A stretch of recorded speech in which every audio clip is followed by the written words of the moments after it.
Patrick Susskind del perfume, página 12 de 99. Superficie posible que hace su piel dura y lisa para no secretar nada, para no transpirar ni una gota de sí misma. La garrapata, que se empequeñece para pasar desapercibida, para que nadie la vea y la pise. La solitaria garrapata, que se encoge y acurruca en el árbol, ciega, sorda y muda, y solo husmea durante años y a kilómetros de distancia la sangre de los animales errantes, que ella nunca podrá alcanzar por sus propias fuerzas. Podría dejarse caer al suelo del bosque, arrastrarse unos milímetros con sus 6 patitas minúsculas y dejarse morir bajo las hojas. Lo cual Dios sabe que no sería ninguna lástima. Pero la garrapata, terca, obstinada y repugnante, permanece acurrucada, vive y espera hasta que la casualidad más improbable le lleve la sangre en forma de un animal directamente bajo su árbol. Solo entonces abandona su posición, se deja caer y se clava, perfora y muerde la carne ajena. Igual que esta garrapata era el niño Grenoble. Vivía encerrado en sí mismo como en una cápsula y esperaba mejores tiempos. Sus excrementos eran todo lo que daba al mundo. Ni una sonrisa, ni un grito, ni un destello en la mirada, ni siquiera el propio olor. Cualquier otra mujer habría echado de su casa a este niño monstruoso. No así Madame Gaillard. No podía oler la falta de olor del niño y no esperaba ninguna emoción de él porque su propia alma estaba sellada. En cambio, los otros niños intuyeron enseguida que Grenoble era distinto. El nuevo les infundió miedo desde el primer día. Evitaron la caja donde estaba acostado y se acercaron mucho a sus compañeros de cama, como si hiciera más frío en la habitación. Los más pequeños gritaron muchas veces durante la noche, como si una corriente de aire cruzara el dormitorio. Otros soñaron que algo les quitaba el aliento. Un día los mayores se unieron para ahogarlo y le cubrieron la cara con trapos, mantas y paja y pusieron encima de todo ello unos ladrillos. Cuando Madame Gaillard lo desenterró a la mañana siguiente, estaba amagullado y azulado, pero no muerto. Lo intentaron varias veces más. En vano. Estrangularlo con las propias manos o taponarle la boca o la nariz habría sido un método más seguro. Pero no se atrevieron. No querían tocarlo. Les inspiraba el mismo asco que una araña gorda a la que no se quiere aplastar con la mano. Cuando creció un poco, abandonaron los intentos de asesinarlo. Se habían convencido de que era indestructible. En lugar de esto, le rehuían, corrían para apartarse de él y en todo momento evitaban cualquier contacto. No lo odiaban, ni tampoco estaban celosos de él o ávidos de su comida. En casa de Madame Gaillard no existía el menor motivo para estos sentimientos. Les molestaba su presencia, simplemente, no podían percibir su olor. Le tenían miedo. Patrick Susskind del perfume, página 13 de 99.5. Y no obstante, visto de manera objetiva, no tenía nada que inspirase miedo. No era muy alto cuando creció ni robusto. Feo, desde luego, pero no hasta el extremo de causar espanto.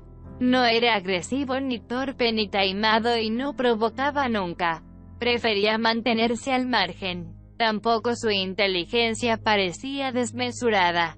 Hasta los 3 años no se puso de pie y no dijo la primera palabra hasta los 4. Fue la palabra pescado, que pronunció como un eco en un momento de repentina excitación cuando un vendedor de pescado pasó por la rue de Charon anunciando a gritos su mercancía. Sus siguientes palabras fueron pelargonio, establo de cabras persa, y Jaclorreur, nombre este último de un ayudante de jardinero del contiguo convento de las Filles de la Croix, que de vez en cuando realizaba trabajos pesados para Madame Gaillard y se distinguía por no haberse lavado ni una sola vez en su vida. Los verbos, adjetivos y preposiciones le resultaban más difíciles, hasta el sí y el no que, por otra parte, tardó mucho en pronunciar. Solo dijo sustantivos o, mejor dicho, nombres propios de cosas concretas, plantas, animales y hombres, y solo cuando estas cosas, plantas, animales u hombres, le sorprendían de improviso por su olor. Sentado al sol de marzo sobre un montón de troncos de haya que crujían por el calor, pronunció por primera vez la palabra leña. Había visto leña más de 100 veces y oído la palabra otras tantas y, además, comprendía su significado porque en invierno le enviaban muy a menudo en su busca. Sin embargo, nunca le había interesado lo suficiente para pronunciar su nombre, lo cual hizo por primera vez aquel día de marzo, mientras estaba sentado sobre el montón de troncos, colocados como un banco bajo el tejado saliente del cobertizo de Madame Gaillard, que daba al sur. Los troncos superiores tenían un olor dulzón de madera chamuscada. Los inferiores olían a musgo y la pared de abeto rojo del cobertizo emanaba un cálido aroma de resina. Grenouille, sentado sobre el montón de troncos con las piernas estiradas y la espalda apoyada contra la pared del cobertizo, había cerrado los ojos y estaba inmóvil. No veía, oía ni sentía nada, solo percibía el olor de la leña que le envolvía y se concentraba bajo el tejado como bajo una cofia. Aspiraba este olor, se ahogaba en él, se impregnaba de él hasta el último poro. Se convertía en madera, en un muñeco de madera, en un pinocho, sentado como muerto sobre los troncos hasta que, al cabo de mucho rato, tal vez media hora, vomitó la palabra madera. La arrojó por la boca como si estuviera lleno de madera hasta las orejas, como si pugnara por salir de su garganta después de invadirle la barriga, el cuello y la nariz. Y esto le hizo volver en sí y le salvó cuando la abrumadora presencia de la madera, su aroma, amenazaba con ahogarle. Se despertó del todo con un sobresalto. Bajó resbalando por los troncos y se alejó tambaleándose, como si tuviera piernas de madera. Aún varios días después seguía muy afectado por la intensa experiencia olfatoria y cuando su recuerdo le asaltaba con demasiada fuerza, murmuraba madera, madera, como si fuera un conjuro.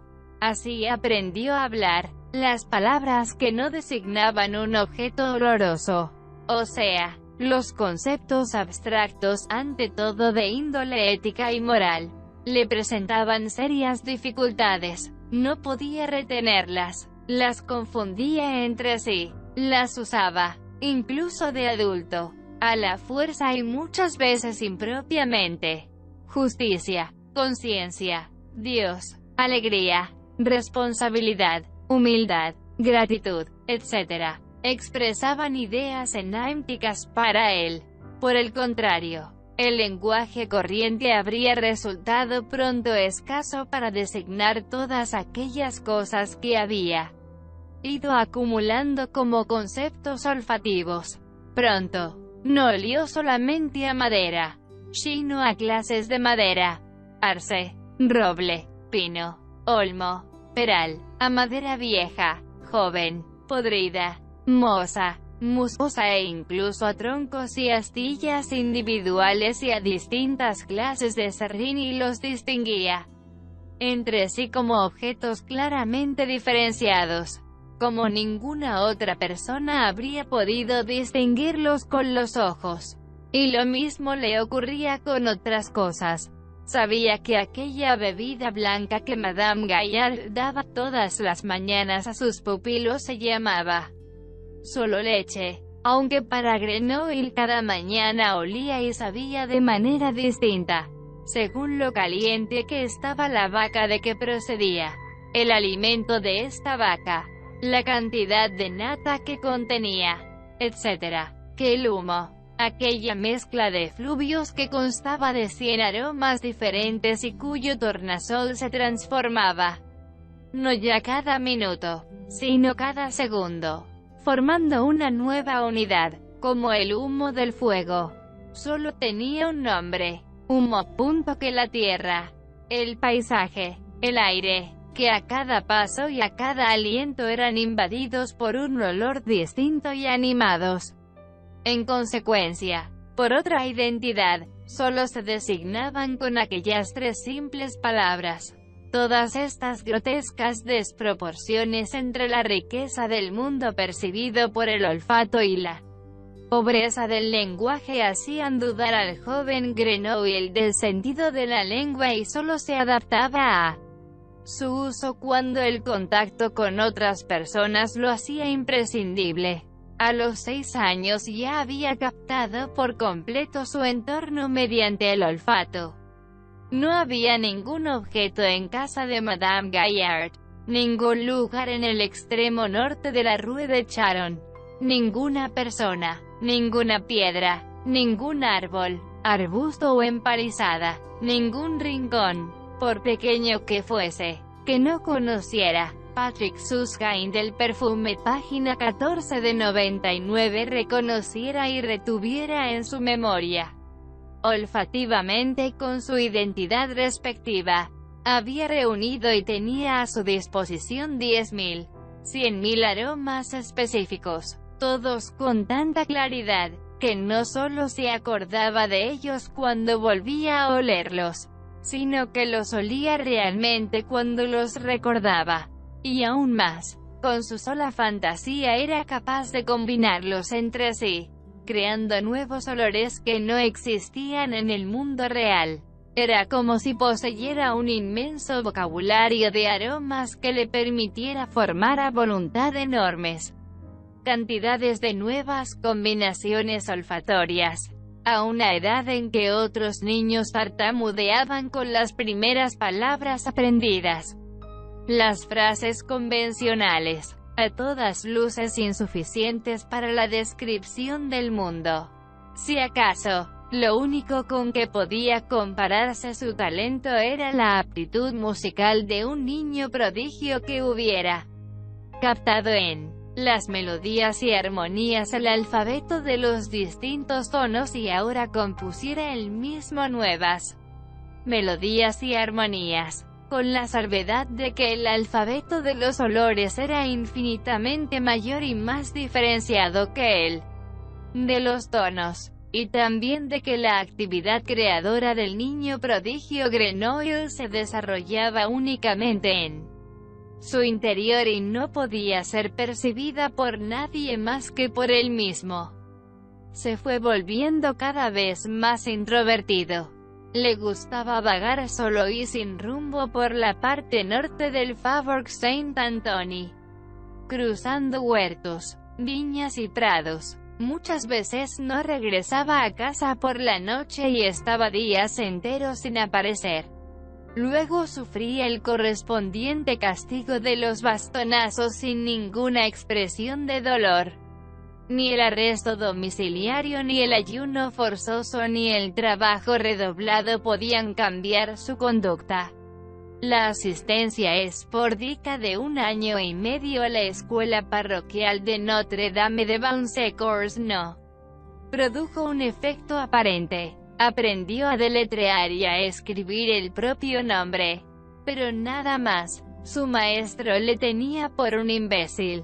En cambio, Madame Gaillard se percató de que poseía determinadas facultades y cualidades que eran extraordinarias, por no decir sobrenaturales. Por ejemplo, parecía totalmente inmune al temor infantil de la oscuridad y la noche. Se le podía mandar a cualquier hora con algún encargo al sótano, o donde los otros niños no se atrevían a ir ni con una linterna, o al cobertizo a buscar leña en una noche oscura como boca de lobo.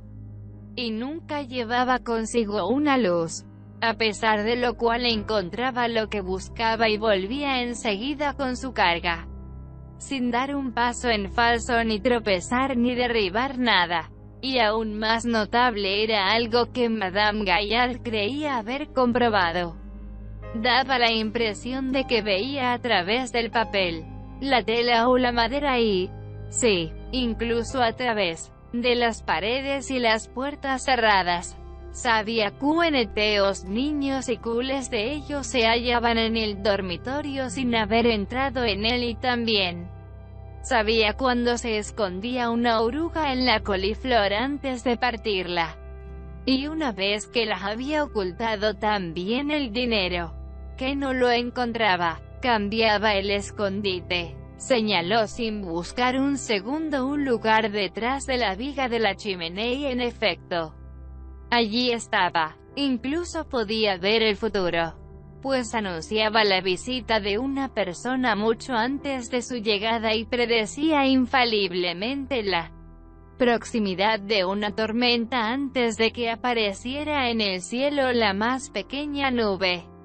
Madame Gaillard no habría imaginado ni en sueños, ni siquiera aunque el atizador le hubiera dejado indemne el sentido del olfato, que todo esto no lo veía con los ojos, sino que lo husmeaba con una nariz que cada vez olía con más intensidad y precisión.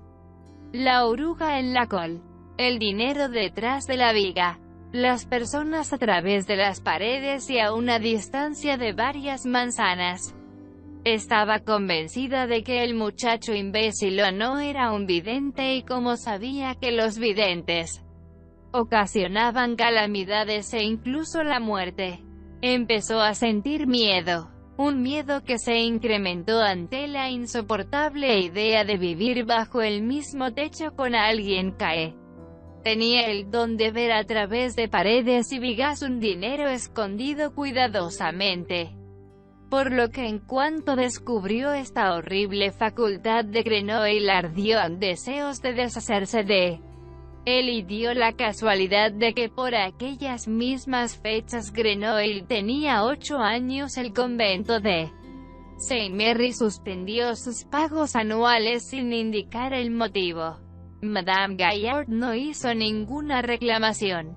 Por decoro, esperó otra semana y al no llegar tampoco entonces el dinero convenido, cogió al niño de la mano y fue con él a la ciudad. En la Rue de la Mortellerie, cerca del río, conocía a un curtidor llamado Grimal que tenía una necesidad notoria de mano de obra joven, no de aprendices u oficiales, sino de jornaleros baratos. En el oficio había trabajos: limpiar de carne las pieles putrefactas de animales, mezclar líquidos venenosos para curtir y teñir, preparar el tanino ceústico para el curtido, tan peligrosos que un maestro responsable no los confiaba, si podía evitarlo, a sus trabajadores especializados, sino a maleantes sin trabajo, vagabundos e incluso niños sin amo por los cuales nadie preguntaba en caso de una desgracia. Como es natural, Madame Gaillard sabía que en el taller de Grimal, el niño Grenouille tendría pocas probabilidades de sobrevivir, pero no era mujer para preocuparse por él, y ya había cumplido con su deber. El plazo del hospedaje había tocado a su fin. Lo que pudiera ocurrirle ahora a su antiguo pupilo no le concernía en absoluto. Si sobrevivía, mejor para él, y si moría, daba igual. Lo importante era no infringir la ley. Exigió a Monsieur Grimal una declaración por escrito de que se hacía cargo del muchacho. Firmó por su parte el recibo de 15 francos de comisión y emprendió el regreso a su casa de la Rue de Charon. sin sentir la menor punzada de remordimiento. Por el contrario, creía haber obrado no solo bien, sino además con justicia, puesto que seguir manteniendo a un niño, por el que Patrick Susskind del Perfume, página 15 de 99, nadie pagaba, redundaría en perjuicio de los otros niños e incluso de sí misma, y pondría en peligro el futuro de los demás pupilos y su propio futuro, es decir, su propia muerte privada, que era el único deseo que tenía en la vida. Dado que abandonamos a Madame Gaillard en este punto de la historia y no volveremos a encontrarla más tarde, queremos describir en pocas palabras el final de sus días. Aunque muerta interiormente desde niña, Madame Gaillard alcanzó para su desgracia una edad muy avanzada. En 1782, con casi 70 años, cerró su negocio y se dedicó a vivir de renta en su pequeña vivienda, esperando la muerte. Pero la muerte no llegaba. En su lugar llegó algo con lo que nadie en el mundo habría podido contar y que jamás había sucedido en el país, a saber, una revolución, o sea, una transformación radical del conjunto de condiciones sociales, morales y trascendentales. Al principio, esta revolución no afectó en nada al destino personal de Madame Gaillard. Sin embargo, con posterioridad, cuando casi tenía 80 años, sucedió que el hombre que le pagaba la renta se vio obligado a emigrar y sus bienes fueron expropiados y pasaron a manos de un fabricante de calzas. Durante algún tiempo pareció que tampoco este cambio tendría consecuencias fatales para Madame Gaillard, ya que el fabricante de calzas siguió pagando puntualmente la renta. No obstante, llegó un día en que le pagó el dinero, no en monedas contantes y sonantes, sino en forma de pequeñas hojas de papel impreso. Y esto marcó el principio de su fin material. Pasados 2 años, la renta ya no llegaba ni para pagar la leña. Madame Gaillard se vio obligada a vender la casa, y a un precio irrisorio. Además, porque de repente había millares de personas que, como ella, también tenían que vender su casa. Y de nuevo le pagaron con aquellas malditas hojas que al cabo de otros 2 años habían perdido casi todo su valor, hasta que en 1797 se acercaba ya a los 90, perdió toda la fortuna amasada con su trabajo esforzado y secular y fue a alojarse en una diminuta habitación amueblada de la Rue de Coquelles. Y entonces, con un retraso de 10 o 20 años, llegó la muerte en forma de un lento tumor en la garganta que primero le quitó el apetito y luego le arrebató la voz, por lo que no pudo articular ninguna protesta cuando se la llevaron al Hotel Dieu. Allí la metieron en la misma sala atestada de moribundos donde había muerto su marido. Le acostaron en una cama con otras 5 mujeres totalmente desconocidas que yacían cuerpo contra cuerpo, y la dejaron morir durante 3 semanas a la vista de todos. Entonces la introdujeron en un saco que cosieron, la tiraron a las 4 de la madrugada a una carreta junto con otros 50 cadáveres y la llevaron, acompañada por el repiqueteo de una campanilla, al recién inaugurado cementerio de Clamart, a casi 2 kilómetros de las puertas de la ciudad, donde la enterraron en una fosa común bajo una gruesa capa de cal viva. Esto sucedió el año 1799. Gracias a Dios, Madame Gaillard no presentía nada de este destino que tenía reservado cuando aquel día del año 1747 regresó a casa tras abandonar al muchacho Grenoble y nuestra historia. Es probable que hubiese perdido su fe en la justicia y con ella el único sentido de la vida que era capaz de comprender. Patrick Susskind del perfume, página 16 de 99.6. Después de la primera mirada que dirigió a Monsieur Grimal, o, mejor dicho, después del primer husmeo con que absorbió el aura olfativa de Grimal, supo Grenoble que este hombre sería capaz de matarle a palos a la menor insubordinación. Su vida valía tanto como el trabajo que pudiera realizar. Dependía únicamente de la utilidad que Grimal le atribuyera. De modo que Grenoble se sometió y no intentó rebelarse ni una sola vez. Día tras día concentraba en su interior toda la energía de su terquedad y espíritu de contradicción. Empleéndola solamente para sobrevivir como una garrapata al período glacial que estaba atravesando.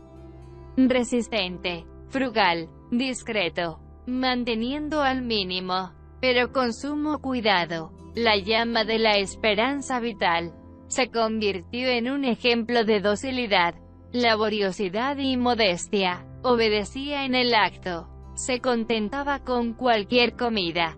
Por la noche se dejaba encerrar en un cuartucho adosado al taller donde se guardaban herramientas y pieles saladas. Allí dormía sobre el suelo gastado por el uso.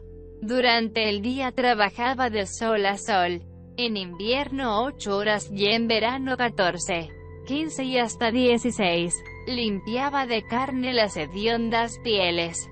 Las enjuagaba, pelaba, blanqueaba, cauterizaba y abatanaba. Las impregnaba de tanino. Partía leña, descordezaba abedules y tejos. Bajaba al noque, lleno de vapor ceústico, y colocaba pieles y cortezas a capas, tal como le indicaban los oficiales. Esparcía agallas machacadas por encima y cubría la espantosa hoguera con ramas de tejo y tierra. Años después tuvo que apartarlo todo para extraer de su tumba las pieles momificadas, convertidas en cuero. Cuando no enterraba o desenterraba pieles, acarreaba agua. Durante meses acarreó agua desde el río, cada vez 2 cubos, cientos de cubos al día, pues el taller necesitaba ingentes cantidades de agua para lavar, ablandar, hervir y teñir. Durante meses vivió con el cuerpo siempre húmedo de tanto acarrear agua. Por las noches la ropa le chorreaba y tenía la piel fría, esponjada y blanda como el cuero lavado. Al cabo de 1 año de esta existencia más animal que humana, contrajo el N-Terrax maligno, una temida enfermedad de los curtidores que suele producir la muerte.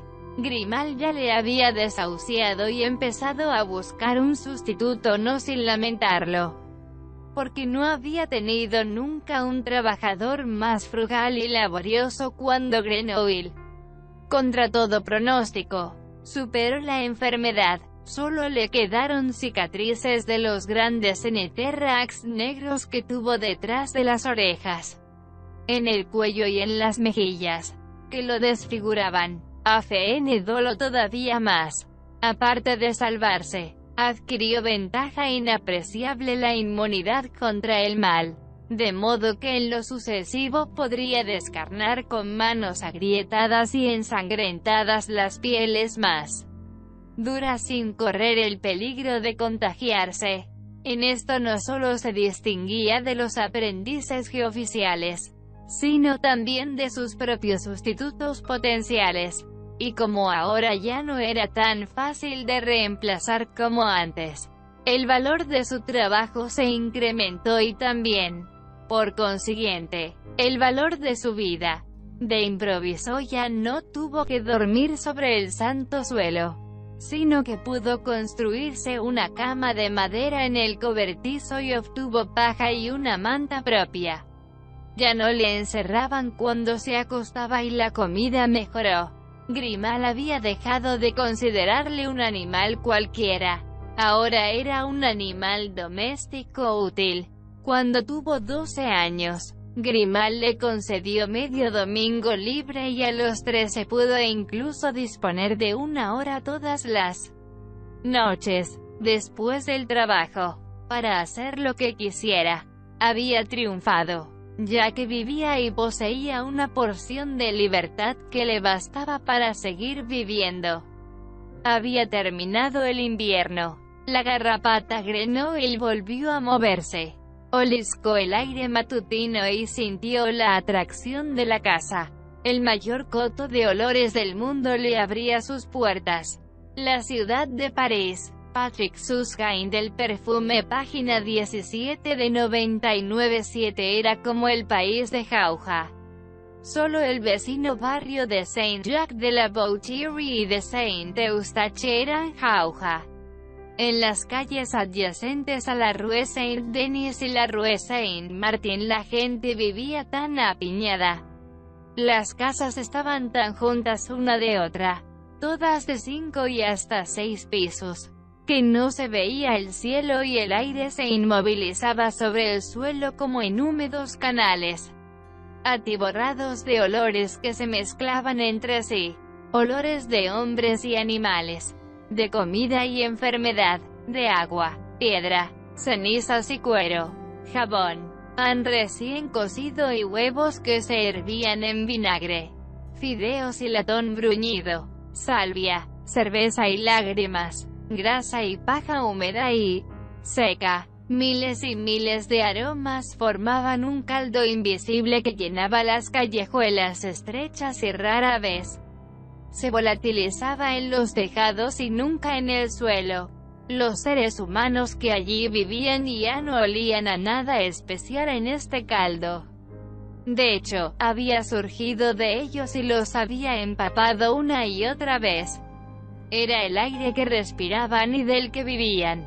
Era como un ropaje cálido, llevado largo tiempo, que ya no podían oler y ni siquiera sentían sobre la piel. En cambio, Grenouille lo olía todo como por primera vez y no solo olía el conjunto de este caldo, sino que lo dividía analíticamente en sus partes más pequeñas y alejadas. Su finísimo olfato desenredaba el ovillo de aromas y tufos, obteniendo hilos sueltos de olores fundamentales indivisibles. Destramarlos e hilarlos le causaban placer indescriptible. Se detenía a menudo, apoyándose en la pared de una casa o en una esquina oscura, con los ojos cerrados, la boca entreabierta y las ventanas de la nariz hinchadas, como un pez voraz en aguas caudalosas, oscuras y lentas. Y cuando por fin un hachelito de aire traía el extremo de un fino hilo odorífero, lo aprisionaba y ya no lo dejaba escapar. Ya no olía nada más que este aroma determinado. Lo retenía con firmeza, lo inspiraba y lo almacenaba para siempre. Podía ser un olor muy conocido o una variación, pero también podía tratarse de uno muy nuevo, sin ninguna semejanza con ningún otro de los que había olido hasta entonces y, menos aún, visto. El olor de la seda planchada, por ejemplo, el olor de un té de serpol, el de un trozo de brocado recamado en plata, el del corcho de una botella de vino especial, el de un peine de Kerry. Grenouille iba a la casa de estos olores todavía desconocidos para él. Los buscaba con la pasión y la paciencia de un pescador y los almacenaba dentro de sí. Cuando se cansaba del espeso caldo de las callejuelas, se iba a lugares más ventilados, donde los olores eran más débiles, se mezclaban con el viento y se extendían casi como un perfume. En el mercado de Les Halles, por ejemplo, donde en los olores del atardecer aún seguía viviendo el día, invisible pero con gran claridad, como si aún se apiñaran allí los vendedores, como si aún continuaran allí las banastas llenas de hortalizas y huevos, las tinajas llenas de vino y vinagre, los sacos de cereales, patatas y harina, las cajas de clavos y tornillos, los mostradores de carne, las mesas cubiertas de telas, vasijas y suelas de zapatos y centenares de otras cosas que se vendían durante el día. Toda la actividad estaba hasta el menor detalle presente en el aire que había dejado a T.R.S. Grenoble veía el mercado entero con el olfato, si se puede expresar así, y lo olía con más exactitud de la que muchos lo veían, ya que lo percibía en su interior y por ello de manera más intensa, como en la esencia, el espíritu de algo pasado que no sufre la perturbación de los atributos habituales del presente, como el ruido, la algarabía, el repugnante hacinamiento de los hombres. O se dirigía allí donde su madre había sido decapitada, la Place de Greve, que se metía en el río como una gran lengua. Había barcos embarrancados en la orilla o atracados, que olían a carbón, a grano, a heno y a sogas húmedas. Y desde el oeste llegaba por esta vía única trazada por el río a través de la ciudad una corriente de aire más ancha que traía aromas del campo, de las praderas de Neuilly, de los bosques entre Saint-Germain y Versalles, de ciudades muy lejanas como Rouen o Caen y muchas veces incluso del mar. El mar olía como una vela hinchada que hubiera aprisionado agua, sal y un sol frío. El mar tenía un olor sencillo, pero al mismo tiempo grande y singular, por lo que Grenoble no sabía si dividirlo en olor a pescado, a sal, a agua, a algas, a frescor, etc. Prefería, sin embargo, dejarlo entero para retenerlo en la memoria y disfrutarlo sin divisiones. El olor del mar le gustaba tanto, que deseaba respirarlo puro algún día y en grandes cantidades, a fin de embriagarse de él. Y más tarde, cuando se enteró de lo grande que era el mar y que los barcos podían navegar durante días sin ver tierra, nada le complacía tanto como imaginarse a sí mismo a bordo de un barco, encaramado a una cofa en el mástil más cercano a la proa, surcando el agua a través del olor infinito del mar, que en realidad no era un olor, sino un aliento, una exhalación, el fin de todos los olores, y disolviéndose de placer en este aliento. No obstante, esto no se realizaría nunca porque Grenoble, que en la orilla de la Place de Greve inspiraba y expiraba de vez en cuando un pequeño aliento dier de mar, no vería en su vida el auténtico mar, el gran océano que se encontraba al oeste, y por lo tanto jamás podría mezclarse con esta clase de olor. Patrick Susskind del perfume, página 18 de 99. Pronto conoció con tanta exactitud los olores del barrio entre Saint-Eustache y el H4 de Ville, donde podía orientarse hasta en la noche más oscura. Entonces amplió su coto, primero en dirección oeste hacia el Faubourg Saint-Honoré, luego la Rue Saint-Antoine hasta la Bastilla y finalmente hasta la otra orilla del río y el barrio de la Sorbona y el Faubourg Saint-Germain, donde vivían los ricos. A través de las verjas de entrada olía a piel de carruaje y el polvo de las pelucas de los lacayos. Y desde el jardín flotaba por encima de los altos muros el perfume de la retama y de las rosas y la leña recién cortada. También fue aquí donde Grenoble olió por primera vez perfume en el verdadero sentido de la palabra. Sencillas aguas de espliego y de rosas con que se llenaban en ocasiones festivas los surtidores de los jardines, pero asimismo perfumes más valiosos y complejos como tintura de almizcle mezclada con esencia de neroli y nardo, junquillo, jazmín o canela, que por la noche emanaban de los carruajes como una pesada estela. Registró estos perfumes como registraba los olores profanos, con curiosidad, pero sin una admiración especial. no dejó de observar que el propósito del perfume era conseguir un efecto embriagador y atrayente, y reconocía la bondad de las diferentes esencias de las que estaban compuestos, pero en conjunto le parecían más bien toscos y pesados, chapuceros más que sutiles, y sabía que él podría inventar otras fragancias muy distintas si dispusiera de las mismas materias primas. Muchas de estas materias primas ya las conocía de los puestos de flores y especias del mercado. Otras eran nuevas para él y procedió a separarlas de las mezclas para conservarlas sin nombre en la memoria: Emebar, algalia, pachulí, madera de S.N.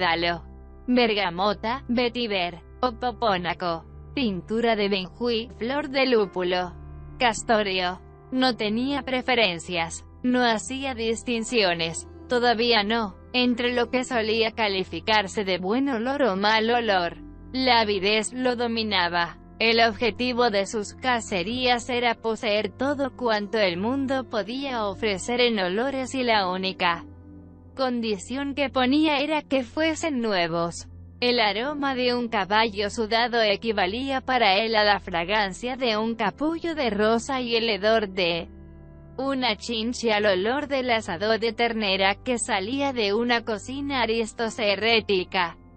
Todo lo aspiraba, todo lo absorbía, y tampoco reinaba ningún principio estético en la cocina sintetizadora de olores de su fantasía, en la cual realizaba constantemente nuevas combinaciones odoríferas. Eran extravagancias que creaba y destruía enseguida, como un niño que juega con cubos de madera. Inventivo y destructor, sin ningún principio creador aparente. Patrick Suskind del perfume, página 19 de 99-8, el 1 de septiembre de 1753. Aniversario de la ascensión al trono del rey. En el Pont Royal de la ciudad de París se encendió un castillo de fuegos artificiales. No fueron tan espectaculares como los de la boda del rey ni como los legendarios fuegos de artificio con motivo del nacimiento del delfín, pero no por ello dejaron de ser impresionantes. Se habían montado ruedas solares en los mástiles de los buques y desde el puente caían al río lluvias de estrellas procedentes de los llamados toros de fuego. Y mientras tanto, en medio de un ruido ensordecedor, estallaban petardos y por el empedrado saltaban los buscapiés y centenares de cohetes se elevaban hacia el cielo, pintando lirios blancos en el firmamento negro. Una muchedumbre de muchos miles de personas, congregada en el puente y en los quays de ambas orillas del río, acompañaba el espectáculo con entusiasmados ahs, ohs, bravos e incluso vivas.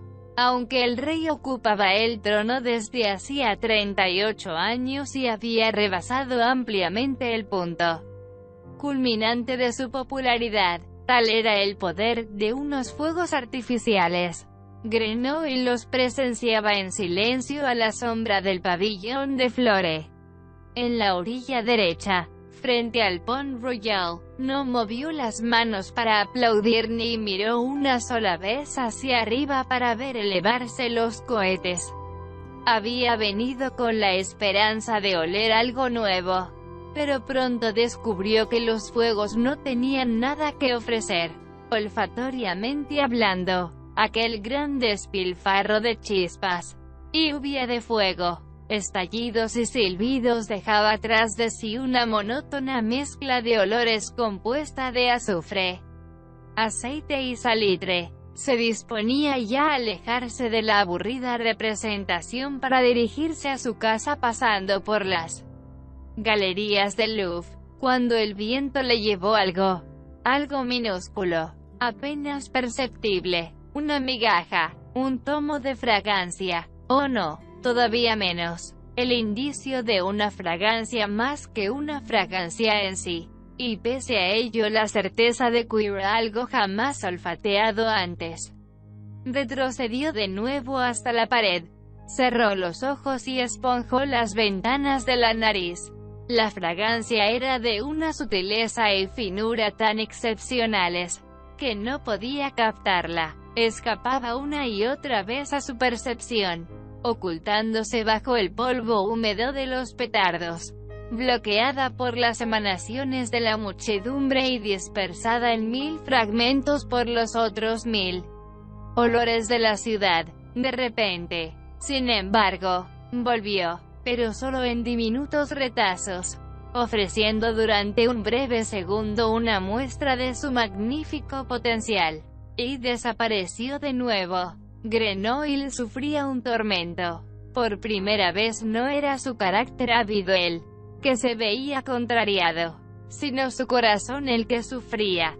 Tuvo el extraño presentimiento de que aquella fragancia era la clave del ordenamiento de todas las demás fragancias, que no podía entender nada de ninguna si no entendía precisamente esta, y que él, Grenoble, habría desperdiciado su vida si no conseguía poseerla. Tenía que captarla, no solo por la mera posesión, sino para tranquilidad de su corazón. La excitación casi le produjo malestar. Ni siquiera se había percatado de la dirección de donde procedía la fragancia. Muchas veces, los intervalos entre un soplo de fragancia y otro duraban minutos y cada vez le sobrecogía el horrible temor de haberla perdido para siempre. Al final se convenció, desesperado, de que la fragancia provenía de la otra orilla del río, de alguna parte en dirección sudeste. Se apartó de la pared del pabellón de Flore para mezclarse con la multitud y abrirse paso hacia el puente. A cada 2 pasos se detenía y ponía de puntillas con objeto de olfatear por encima de las cabezas. Al principio la emoción no le permitió oler nada, pero por fin logró captar y oliscar la fragancia, más intensa incluso que antes, y, sabiendo que estaba en el buen camino, volvió a andar entre la muchedumbre de mirones y pirotécnicos, que a cada momento alzaban sus antorchas hacia las mechas de los cohetes. Entonces perdió la fragancia entre la humareda acre de la pólvora. Le dominó el pánico. Se abrió paso a codazos y empujones. Alcanzó tras varios minutos interminables la orilla opuesta, el H4 Hotel de Mailly, el Quai Malaquest, el final de la Rue de Seine. Allí detuvo sus pasos, se concentró y olfateó, y ya lo tenía. Lo retuvo con fuerza. El olor bajaba por la Rue de Seine, claro, inconfundible, pero fino y sutil como antes. Grenoble sintió palpitar su corazón y supo que no palpitaba por el esfuerzo de correr, sino por la excitación de su impotencia en presencia de este aroma. Intentó recordar algo parecido y tuvo que desechar todas las comparaciones. Esta fragancia tenía frescura, pero no la frescura de las limas o las naranjas amargas. No la de la mirra o la canela o la menta o los abedules o el alcanfor o las agujas de pino. No la de la lluvia de mayo o el viento helado o el agua del manantial. Y era a la vez cálido, pero no como la bergamota, el ciprés o el almizcle. No como el jazmín o el narciso. No como el palo de rosa o el lirio. Esta fragancia era una mezcla de 2 cosas, lo ligero y lo pesado. No una mezcla, sino una unidad, y además sutil y débil y sólido y denso al mismo tiempo. Como un trozo de seda fina y tornasolada, pero tampoco como la seda, sino como la leche dulce en la que se deshace la galleta. Lo cual no era posible, por más que se quisiera. Seda y leche, una fragancia incomprensible, indescriptible, imposible de clasificar. De hecho, su existencia era imposible. Y no obstante, ahí estaba, en toda su magnífica rotundidad. Patrick Susskind del perfume, página 20 de 99. Grenoble la siguió con el corazón palpitante, porque presentía que no era él quien seguía a la fragancia, sino la fragancia la que le había hecho prisionero y ahora le atraía irrevocablemente hacia sí. Continuó bajando por la Rue de Seine. No había nadie en la calle. Las casas estaban vacías y silenciosas. Todos se habían ido al río a ver los fuegos artificiales. No estorbaba ningún penetrante olor humano, ningún potente tufo de pólvora. La calle olía a la mezcla habitual de agua, excrementos, ratas y verduras en descomposición. Pero por encima de todo ello flotaba, clara y sutil, la estela que guiaba a Grenoble. A los pocos pasos desapareció tras los altos edificios la escasa luz nocturna del cielo y Grenoble continuó caminando en la oscuridad. No necesitaba ver. La fragancia le conducía sin posibilidad de error. A los 50 metros dobló a la derecha la esquina de la Rue de Marais, una callejuela todavía más tenebrosa cuya anchura podía medirse con los brazos abiertos. Extrañamente, la fragancia no se intensificó, solo adquirió más pureza y, a causa de esta pureza cada vez mayor, ganó una fuerza de atracción aún más poderosa. Grenoble avanzaba como un autómata. En un punto determinado la fragancia le guió bruscamente hacia la derecha. Al parecer contra la pared de una casa, apareció un umbral bajo que conducía al patio interior. Como en un sueño, Grenoble cruzó este umbral, dobló un recodo y salió a un segundo patio interior, de menor tamaño que el otro, donde por fin vio arder una luz. El cuadrilátero solo medía unos cuantos pasos. De la pared sobresalía un tejadillo de madera inclinado y debajo de él, sobre una mesa, parpadeaba una vela. Una muchacha se hallaba sentada ante esta mesa, limpiando ciruelas amarillas. Las cogía de una cesta que tenía a su izquierda, las despezonaba y deshuesaba con un cuchillo y las dejaba caer en un cubo. Debía tener 13 o 14 años. Grenoble se detuvo. Supo inmediatamente de dónde procedía la fragancia que había seguido durante más de media milla, desde la otra margen del río. No de este patio sucio ni de las ciruelas amarillas. Procedía de la muchacha. Por un momento se sintió tan confuso que creyó realmente no haber visto nunca en su vida nada tan hermoso como esta muchacha. Solo veía su silueta desde atrás, a contraluz de la vela. Pensó, naturalmente, que nunca había olido nada tan hermoso. Sin embargo, ¿cómo conocía los olores humanos? Muchos miles de ellos, olores de hombres, mujeres y niños. No quería creer que una fragancia tan exquisita pudiera emanar de un ser humano. Casi siempre los seres humanos tenían un olor insignificante o detestable. El de los niños era insulso. El de los hombres consistía en orina, sudor fuerte y queso. El de las mujeres, en grasa rancia y pescado podrido. Todos sus olores carecían de interés y eran repugnantes. Y por ello ahora ocurrió que Grenoble, por primera vez en su vida, desconfió de su nariz y tuvo que acudir a la ayuda visual para creer lo que olía. La confusión de sus sentidos no duró mucho. En realidad, necesitó solo un momento para cerciorarse ópticamente y entregarse de nuevo, sin reservas, a las percepciones de su sentido del olfato. Ahora, olía que ella era un ser humano.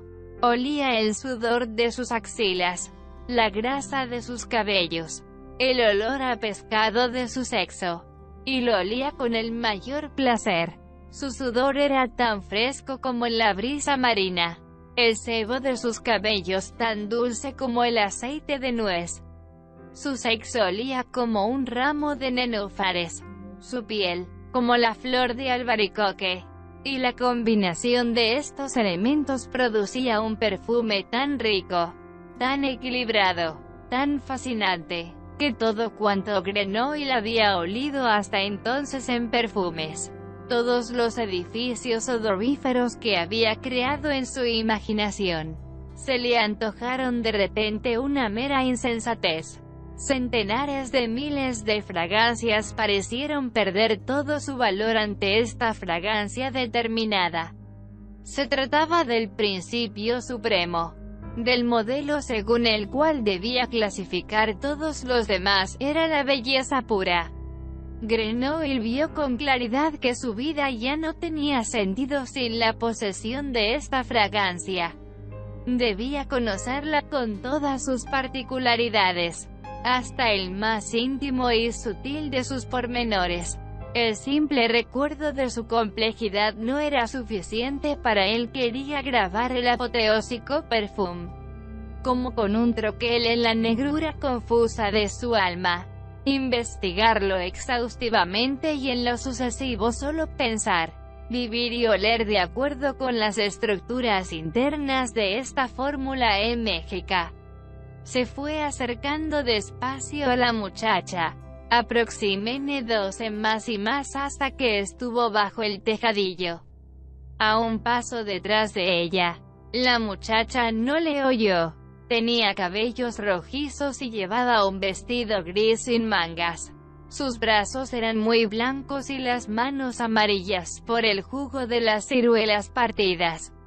Grenoble se inclinó sobre ella y aspiró su fragancia, ahora totalmente desprovista de mezclas, tal como emanaba de su nuca, de sus cabellos y del escote, y se dejó invadir por ella como por una ligera brisa. Jamás había sentido un bienestar semejante. En cambio, la muchacha sintió frío. No veía a Grenoble, pero experimentó cierta inquietud y un singular estremecimiento, como sorprendida de repente por el viejo temor ya olvidado.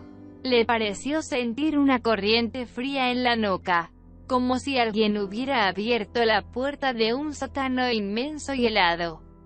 Dejó el cuchillo, se llevó los brazos al pecho y se volvió.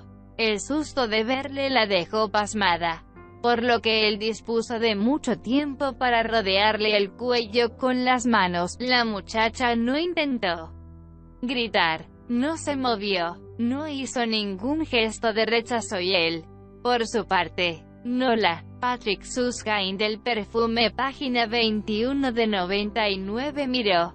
No vio su bonito rostro salpicado de pecas, los labios rojos, los grandes ojos verdes y centelleantes, porque mantuvo bien cerrados los propios mientras la estrangulaba, dominado por una única preocupación, no perderse absolutamente nada de su fragancia. Cuando estuvo muerta, la tendió en el suelo entre los huesos de ciruela. Le desgarró el vestido y la fragancia se convirtió en torrente que le inundó con su aroma. Apretó la cara contra su piel y la pasó, con las ventanas de la nariz esponjadas, por su vientre, pecho, garganta, rostro, cabellos y otra vez por el vientre hasta el sexo, los muslos y las blancas pantorrillas. La olfateó desde la cabeza hasta la punta de los pies, recogiendo los últimos restos de su fragancia en la barbilla, en el ombligo y en el hueco del codo. Cuando la hubo olido hasta marchitarla por completo, permaneció todavía un rato a su lado en cuclillas para sobreponerse, porque estaba saturado de ella. No quería derramar nada de su perfume y ante todo tenía que dejar bien cerrados los mamparos de su interior. Después se levantó y apagó la vela de un soplo. Momentos más tarde llegaron los primeros trasnochadores por la Rue de Seine, cantando y lanzando vivas. Grenouille se orientó olfativamente por la callejuela oscura hasta la Rue des Petits Augustins, paralela a la Rue de Seine, que conducía al río. Poco después descubrieron el cadáver, gritaron, encendieron antorchas y llamaron a la guardia. Grenouille estaba desde hacía rato en la orilla opuesta. Aquella noche su cubil se le antojó un palacio y su catre una cama con colgaduras. Hasta entonces no había conocido la felicidad, todo lo más algunos raros momentos de sordo bienestar. Ahora, sin embargo, temblaba de felicidad hasta el punto de no poder conciliar el sueño. Tenía la impresión de haber nacido por segunda vez. No por segunda, sino por primera vez, ya que hasta la fecha había existido como un animal, con solo una nebulosa conciencia de sí mismo. En cambio, hoy le parecía saber, por fin, quién era en realidad, nada menos que un genio, y que su vida tenía un sentido, una meta y un alto destino, nada menos que el de revolucionar el mundo de los olores, y que solo él en todo el mundo poseía todos los medios para ello. A saber, su exquisita nariz, su memoria fenomenal y, lo más importante de todo, la excepcional fragancia de esta muchacha de la Rue de Marais en cuya fórmula mágica figuraba todo lo que componía una gran fragancia, un perfume, delicadeza, fuerza, duración, variedad y una belleza abrumadora e irresistible. Había encontrado la brújula de su vida futura, y como todos los monstruos geniales ante quienes un acontecimiento externo abre una vía recta en la espiral caótica de sus almas, Grenouille ya no se apartó de lo que él creía haber reconocido como la dirección de su destino. Ahora vio con claridad por qué se aferraba a la vida con tanta determinación y terquedad. Tenía que ser un creador de perfumes. Y no uno cualquiera, sino el perfumista más grande de todos los tiempos. Aquella misma noche pasó revista, primero despierto y luego en sueños, al gigantesco y desordenado tropel de sus recuerdos. Examinó los millones y millones de elementos odoríferos y los ordenó de manera sistemática. Bueno con bueno, malo con malo, delicado con delicado, tosco con tosco, hedor con hedor, ambrosíaco con ambrosíaco. En el transcurso de la semana siguiente perfeccionó este orden, enriqueciendo y diferenciando más el catálogo de aromas y dando más claridad a las jerarquías. Y pronto pudo dar comienzo a los primeros edificios planificados de olores. Casas, paredes, escalones, torres, sótanos, habitaciones, aposentos secretos, una fortaleza interior, embellecida y perfeccionada a diario, de las más maravillosas composiciones de aromas. El hecho de que esta magnificencia se hubiera iniciado con un asesinato le resultaba, cuando tenía conciencia de ello, por completo indiferente. Ya no podía recordar la imagen de la muchacha de la Rue de Marais, ni su rostro ni su cuerpo, pero conservaba y poseía lo mejor de ella, el principio de su fragancia,